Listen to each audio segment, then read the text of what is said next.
Hello everyone and welcome to Mountain Lake Journal. I'm Tom Halleck. On this Veterans Day, we have the story of a North Country family that made an incredible commitment to the military and our nation. But first, let's recap some of the major races here in the North Country from Election Day this past Tuesday.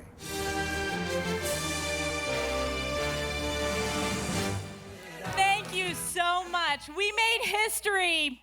In New York's 21st Congressional District, Congresswoman Elise Stefanik handily won a fifth term on Tuesday night. She defeated Democrat Matt Castelli by about 50,000 votes, just shy of a 20% margin of victory.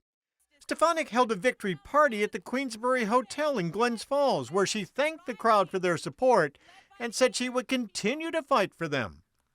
As always, I will work my very hardest every single day delivering results to the North Country, and I am honored and humbled that you've given me the opportunity to serve you at the highest levels. Stefanik is currently the GOP conference chair and could become even more influential if the Republicans win back majority of the House.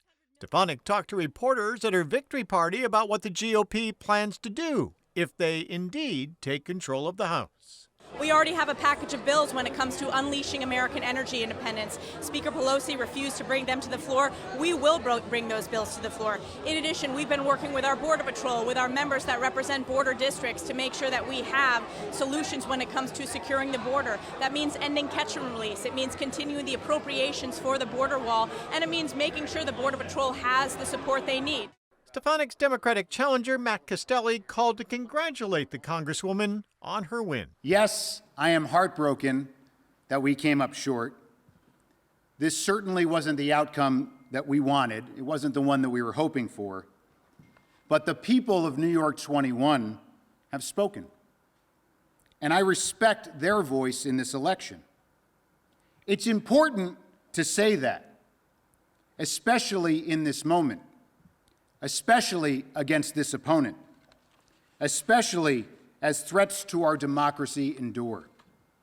In the biggest statewide race of the night, Democrat Kathy Hochul has become the first woman elected New York governor, winning the office that she took over in the summer of 2021 when former Governor Andrew Cuomo resigned.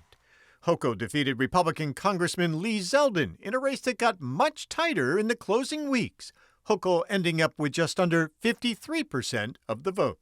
And together, we'll put our values to work to lift up all and leave no one behind.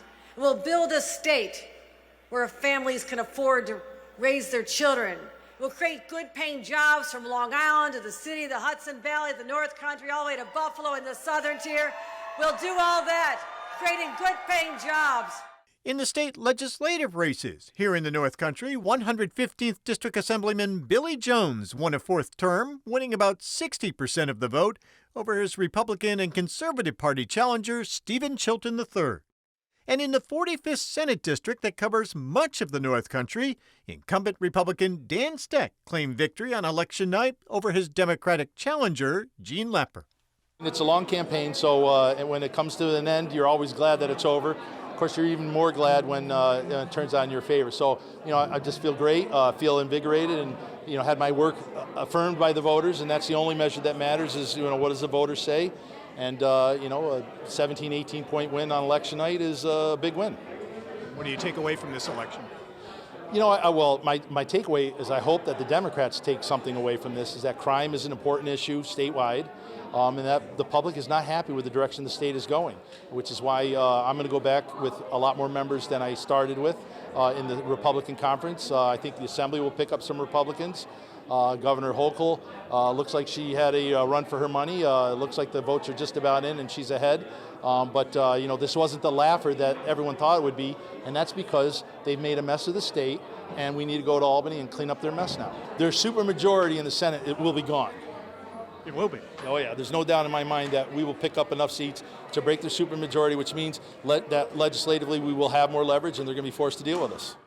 And the one ballot question in New York, Prop 1. Voters across New York approved the $4.2 billion bond deck for climate change mitigation projects.